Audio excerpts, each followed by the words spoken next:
Welcome to FoodTech Stories. I'm your host, Megan Thomas, a marketing and communications expert who is focused on how emerging technology is adopted in food and agriculture. On each episode, we talk with leaders, innovators, and storytellers who are shaping the future of our food and food system.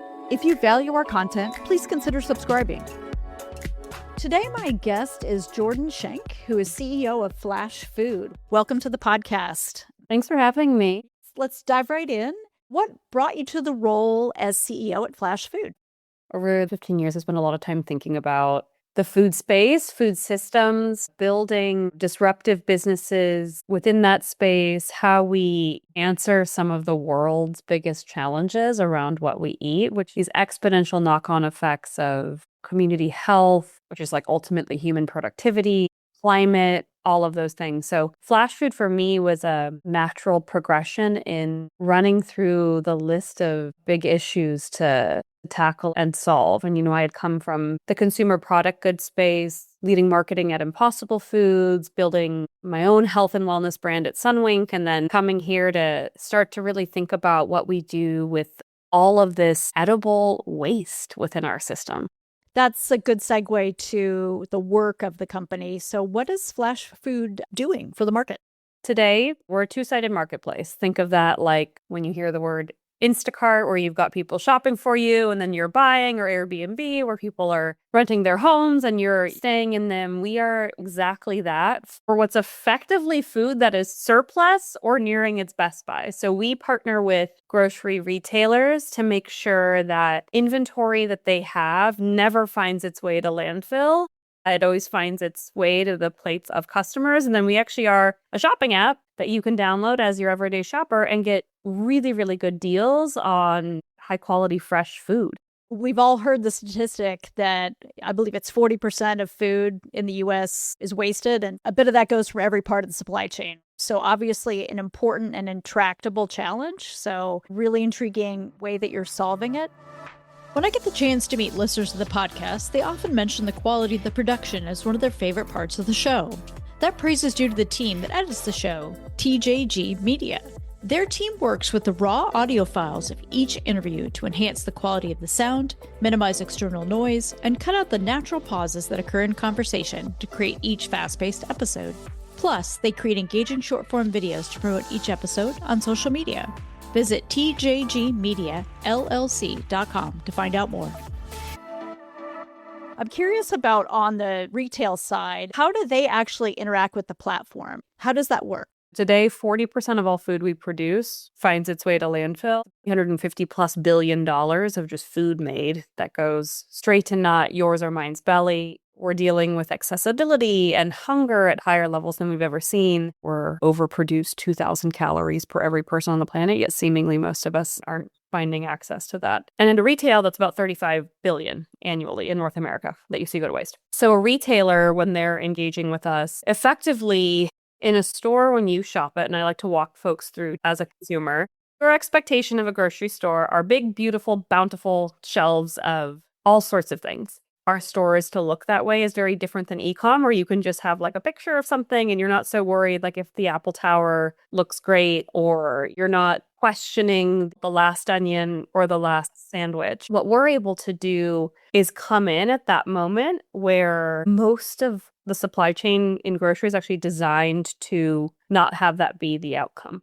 You want to make sure that things have long shelf lives that are available to shop, et cetera, et cetera. Oftentimes, those individual items or close dated items, they are going to landfill. Like that's the sort of number one solution you'll see. You'll also see things that retailers do, which are great tools, but they don't chip away at the volume, which is provide you a discount on the floor. The larger volume things are heading out to things like food banks, which are fantastic tools where we actually come in are like the onesie twosies as sort of close to that moment as possible. In a store, there's a lot of that that's happening cross-category. And so we'll actually work with the retailer. We're integrated into their systems, whether that's within their catalogs, within their devices, so that when they are sending something, instead of sending it out to landfill, they actually send it into our application to then sell for a really good discount, upwards of 50%.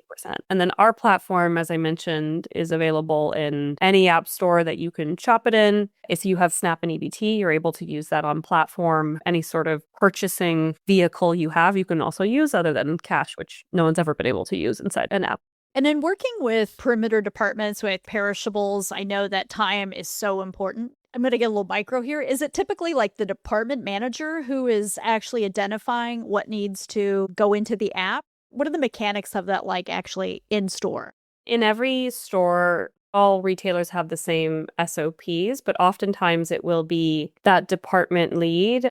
Could also be the person who's responsible for daily culling in the store. So in most grocery stores in the morning and oftentimes in the afternoon, someone quite literally shops that store as the representative of the retailer, because we're so optimized for that like fullness and beautiful sort of presentation on shelves. Like folks will want to make sure that that stays up to standard. And that's typically when you'll find items moving through the platform. Where do you have distribution today? With which retailers? Today, we partner with Kroger in limited regions, Meijer, Giant Eagle, a whole number of other ones that we go through on that Spartan Nash, Tops, etc. You can find us in about 2,000 locations across North America. You mentioned that folks on EBT or SNAP benefits are able to participate, which is great. I like that you talked about accessibility. That's a topic that comes up often, but I don't find that we're always talking about solutions to it. So I love that you're actually providing a solution there. How did consumers find out about the app? Because we're one of the few, I would say, that sits in the solution set of accessibility. I would say accessibility specifically for those high value, very good for you center plate items. Our app, by and large, has a tremendous amount of word of mouth and virality, and I would also say fantastic press. So that's where the lion's share of folks are hearing about us is their neighbor. A lot of brands would be like, it's great performance marketing. Yes, we have that. However, because the value and the value proposition to these shoppers is so strong, we have a lot of folks who believe in it. Our journey as we started as a business was really focused on this narrative around climate change, which is still a huge part of what the outcome and benefit is. But as I've known throughout my time in the space, and as we've sort of seen our consumer even evolve, folks are going to, on the whole, still make decisions from the place of affordability, from the place of quality. And that's what our true sort of felt benefit is, while you still have all these great aspects of diversion happening. Shoppers on average are saving thousands of dollars on groceries a year to maximize their shop, where they're purchasing Wagyu steak for half off. There's a massive box of beautiful produce. That outcome in terms of what you can do for your average grocery shop and what you can do for nutrition at home is really powerful. And I'm a big believer of consumers, and this may just be my point of view as someone who's been in sort of the climate space for a while, is the burden shouldn't disproportionately go onto the customer. The business's job, we're here to help figure that out. And I want to make sure that as we're fulfilling our mission, your mission, what dollar can I spend because I don't want to worry about my grocery bill? I want to go take my kids on holiday at the beach. That's where I want our customers to be first and foremost. That's the value. Yeah, I love that word of mouth is a key driver for you, and getting that earned awareness is fantastic. I'm a consumer marketer by background too, so I love to talk that topic. We don't actually get the opportunity to speak about it too often here. I'm interested in the consumer behavior. I imagine you've gathered data on folks who are using your platform, and are they on it every day looking for deals? 10 times a week is the average amount that our folks check the app. I'm a TikTok user. I'll always say it's on par with TikTok. And again, it's because as a solution provider to shoppers, there aren't a lot of places where you can get access. And I would even say pre-access, like you can go in store and run the discovery, do the hunt, if you will. But you know, every time you open this app, there's going to be something that I say is in the Goldilocks window. It's at the right price, ready to eat, and you're ready and you have to grab it. I mean, there is a little bit of competition there. These aren't backstocked items. It's going to be the one or two that's available for the day. Folks are really active. It's also really great because, for our grocers, on average, our shoppers are coming into their store one more time a month because they're coming in to do that pickup. And oftentimes, like what we sell, you could build a full meal out of it, but you may not find the sour cream on the platform. And if you're making chili, you've got the meat from us. You maybe have some of the veggies. Like, you'll want to go in and complete the shop. So our shoppers are also spending that extra dollar to just round out the meal for the week. We have folks that are, again, they love it because of the savings and the affordability. They also love it because it's like the thrill of a deal. Absolutely. You get that kind of emotional bump. Totally. I got this. Would you call it gamification? Little bit. Sometimes we'll get these like gorgeous yogurts in that like little purple jar that end up on the platform. And I will go so far out of my way whenever I see them at one of our grocers near me to like add all of what I can and like go pick them up, even though I'm in the city. So it's like I'm driving like 20 minutes to go get like 6 of these yogurts. It was so exciting to get them on such a great deal. You get a lot of that excitement that can happen on the platform. That is the big part of the stickiness, back to your question on why word of mouth works so well. There aren't a lot of businesses where you can say, hey, my most powerful tool is that people make it go viral on Reddit because they love it. Absolutely. Well, I love that you're also a user. I think that's fantastic. As you mentioned, you were headed up consumer marketing for Impossible Foods as they were coming into the market in food service and very highly publicized activities. So what did you take from that experience, both from the business and from heading up the marketing strategy and work there to what you're doing at Flashfood? The first and foremost thing is always the power of the product. It's sort of the time-old thing. As a marketer, the product has to be powerful in and of itself and useful to either side, whether it's retailer or shopper. For Impossible, it was B2B, B2C. We had to create a movement so that grocers thought the different way about this category. It wasn't going to go to freezer. It was going to go sit next to the beef. That was in and of itself a very interesting thing, in addition to the baggage of old in terms of like what the plant-based food space was. It wasn't great. So the ability to think about influence in the context of a two-sided market was a big part of coming here at Flashfood, where you're also having retailers think about food waste in a new way as a vehicle for traffic and loyalty and that excitement around your store, as much as it's working with folks to think about food in a new way. That was a big learning. And how you do that, I'm a big believer of strategically using things like word of mouth, using influencers and press to tell stories for you, because in a lot of these movements, there's only so much that a business can sort of force down to tell you.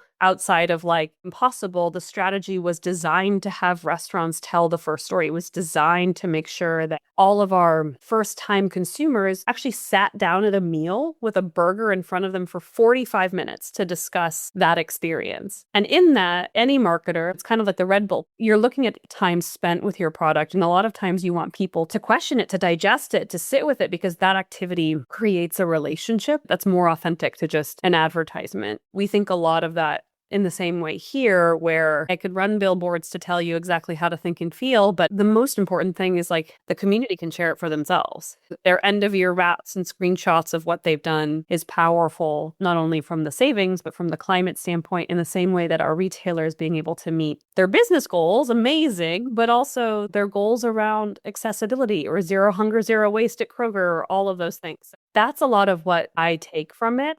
It's funny because I grew up in digital, so it changed it, right? Like I loved the idea of social. I was there when the word influencer was invented, and we were doing some of the first campaigns with them. And I was never someone who thought using traditional media and those things as a tool to share a message is most powerful. And then leveraging marketing and storytelling and comms and treating the consumers as the smart people they are. Sit down and figure it out. That's a part of it, but you can't do all of that unless the product is excellent and interesting. How do we continue to improve our technology to meet their needs so that we can continue to tell those stories and have a right to be in their phones and fridges? You hit on so many of the things that I care about that hardly anyone talks about. So I just want to say thank you for doing that. I agree with you. It's all about the product. The product has to be good enough. It has to be differentiated. And the features and benefits need to be very clear, and they need to be prioritized and around the things that your target audience cares about. I do think consumers are smart. with food tech, whether it's in the processing or it's maybe a new ingredient or the technology that's around our food, using platforms or tools like influencers and other community building activities, the culinary work that y'all did with Impossible, it makes it familiar to people. It makes it something that is very real and tangible and normalizes it. It's for them. It's something I'm going to enjoy. I'm going to tell the people in my network about it, right? My friends and family about it. I think that's something that the food tech sector gets wrong a lot. I worked for 2 different companies where we watched what Impossible was doing, and y'all were really blazing trails there. It's a funny one, though, because everyone, like, since then has come and said, like, I want to run the Impossible playbook. And the first thing that I'll always say is burn that thought. Because when we deployed it, it wasn't like we were running the Impossible playbook. We were looking at our biggest constraints and the most important things to solve. And our constraints were, as I mentioned, perception, belief. We also had just general supply constraints that naturally forced us to think a little bit more critically. We had a credibility constraint. The biggest insight we knew was that chefs were the new rock stars. They were getting Netflix deals for the first time. Instagram had just taken off with like even the notion of the foodie. So what we actually looked at is what was the cultural moment happening. And it so happens that it was the chef. Now, if I fast forward to today, the cultural moment is very different. Like those windows open and close, and who sits at the center of credibility and authority does change, and it cycles in these almost like Silicon Valley cycles. I've been marketing and upset as a small anthropologist, you can see trends are like 3 to 4 years and you kind of ride them. And so when folks would come to us, you got to find the truth in it. What are you trying to solve? Otherwise, you're just going back to the old model, which is like pay person, do X. That's what smells weird to consumers. And is inherently dated because it happened years ago. It's interesting when we think about plant-based because I actually worked in plant-based at that time in the late 2010s. All the data I saw hearing consumers and focus groups, plant-based was a trend. It was a trend. It was coming. It was going to grow. Obviously, the category had been around for a generation already, serving a different demographic and different customer target. But it was a fad in many ways. It was a fad here in the US. More traction in Europe and Asia. We took our foot off the pedals. Everyone started running the CPG playbook. The market didn't want a playbook yet. The market still wanted to see the coolest new products. Eggs that you could crack made from plants. Fish that look like fish. We've got this whole beef tallow movement happening right now. I want to know what like the plant-based tallow looks like. Someone going to make a whole turkey that looks like a plant-based turkey just so that we can like break Thanksgiving and see what that looks like. And I think we lost sight of that pipeline and tried to play the playbook. The consumer wanted to be on the journey, and that's how trends die. And that comes back to differentiation and innovation and making sure the products came in the market were Me Too products. They were opportunistic, wanted to get volume, get distribution. Spicy is not radical innovation. It is new, maybe. Making something spicy or crumbly is the way you grab shelf space and market share. It's not how you change hearts and minds. Look at that whole piece of it. Pedal wasn't to the metal anymore there. I'm going to turn back to Flashfood. That's obviously the work that you're doing now. What has surprised you the most, Jordan, in your role? The biggest surprise, I think, has always been, and it's funny because today is my 3rd year anniversary with the company, and it's still the same surprise that I have, which is how many people want to solve this problem. Yes. That's, I think, still the most surprising truth. And that's on the B2B and the B2C side. Now, for retailers, 1, they want to solve it. And 2, it's one with all of this great innovation. And whether it's in the upfront, upstream planning and all of that, like everyone wants to do it. But we sort of have still sat in this world of like, oh my goodness, we exist in this realm of so much waste in our supply chain, whilst we see the nutrition gap wide, whilst we see the hunger gap widen, whilst we actually see no meaningful like shrink or change in terms of what heads to landfill. It's always been encouraging to me how you never have to sell pass yes to anyone on that. That was the most surprising piece of it in terms of, I would say, like on the side of business. The second most surprising thing has always been the fact of like what you and I, Megan, have seen on every single market segmentation or analysis, which is price is the most important thing, full stop. Flashfood has always operated in this space of like, we will provide good stuff affordably and how much demand sits behind that. It's so simple. And it's the same 2 things that surprised me 3 years ago as it does today. My resting heart rate is like, if I know the demand is there, And I know like it's sort of there beyond on both sides. Like we just have to move faster to solve it. Why are more businesses, folks not running in to solve that?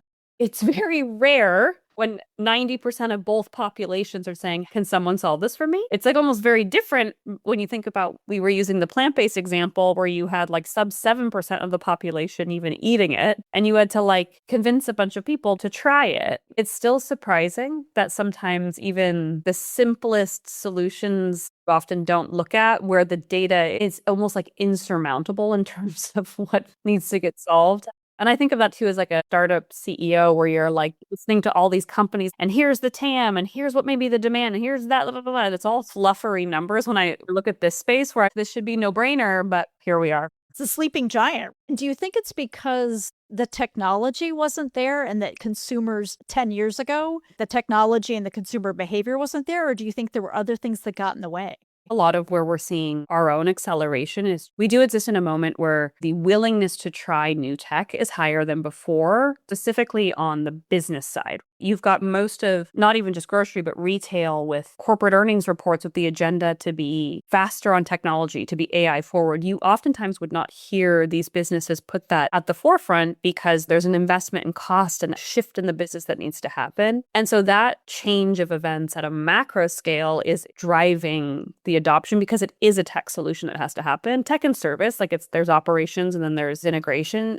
On the business side, I'm seeing that appetite be much higher than it ever was. You know, one of my first grocery conferences, this was like in the pre-AI era, attending it more so from this space. They were saying at that point, this wasn't even 5 years ago, they're like, we're still trying to figure out self-checkout. And you're like, yes, we are. As a consumer, yes, we are.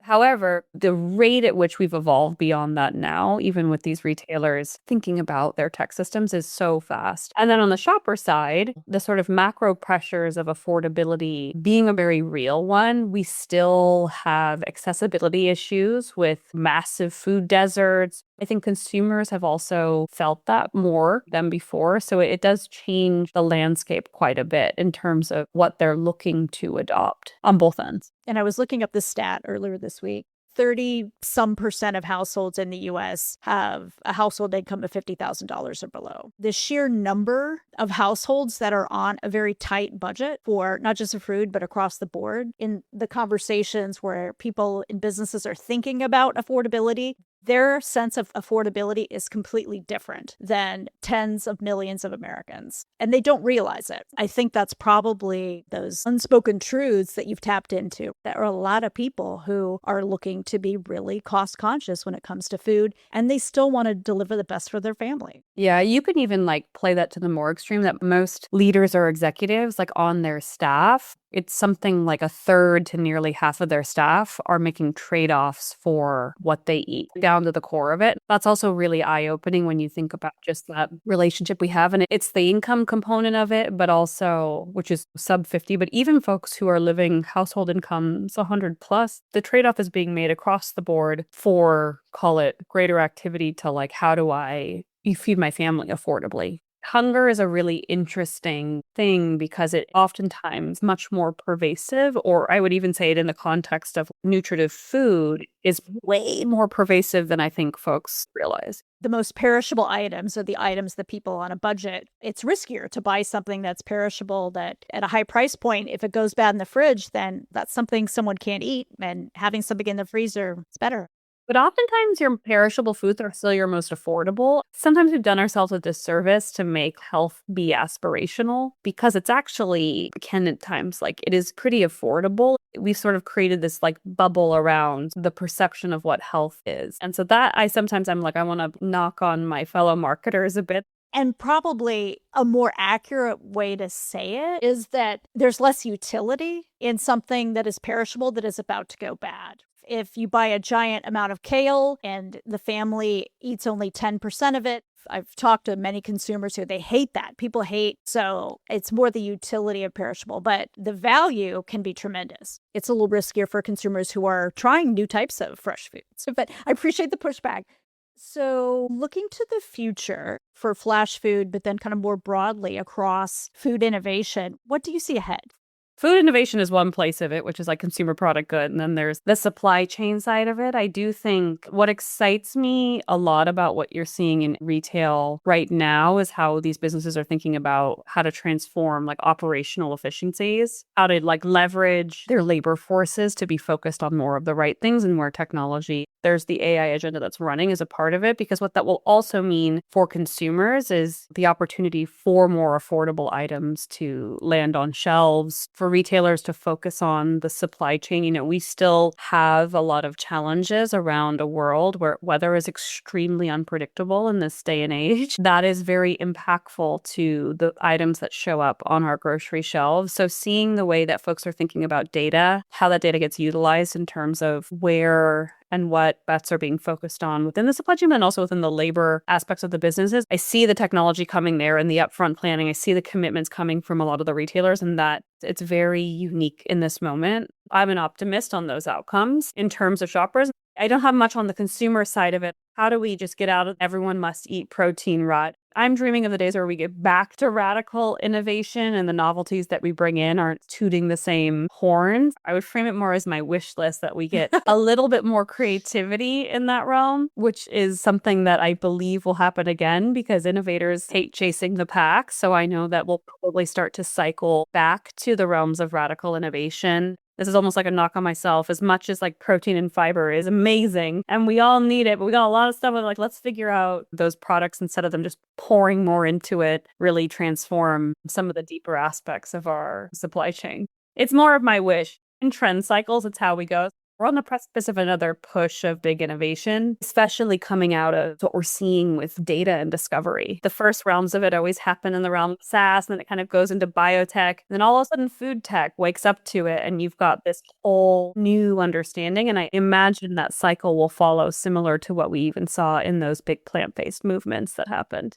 AI is being used for product discovery in so many innovative ways right now. And to your point, some of it did come over from biotech. The opportunity there is to start to bring the consumers into those conversations so consumers have some understanding as to why AI has a place in and around their food. I don't think those conversations are happening now, but I do hope that we start to have them soon. Perhaps maybe they don't need to know about it. You don't need to be like AI in my food. Let the business do the data work to enable you to eat and live versus like, what is tech doing in my food? You don't want to be in that position. Having worked in food tech and working with CRISPR and gene editing, which is kind of the landscape is of how do we avoid the GMO playbook? I think it's about having the conversations. The technologists and the innovators are understanding where consumers are when it comes to this. And so they can start to bake in what consumers actually think and want into what they're doing. And I think that will help us also with responsible and ethical use. My 2 cents. How can people find out more about your company? Flashfood.com. You write Flashfood in any app store. We've got a whole bunch of information there. So it's there and readily available. And I would just encourage folks, if we're in your area, download and try it. It's a good time. Thank you so much for the time, Jordan. Wishing you all the best. Thank you. Great to meet you, Megan. Thanks for joining us today on the latest episode of Food Tech Stories. Be sure and subscribe to our podcast on your favorite podcast platform and keep an eye out for our bi-weekly episodes. I'm your host, Megan Thomas, founder of Ladris 17. Food Tech Stories is edited by TJG Media.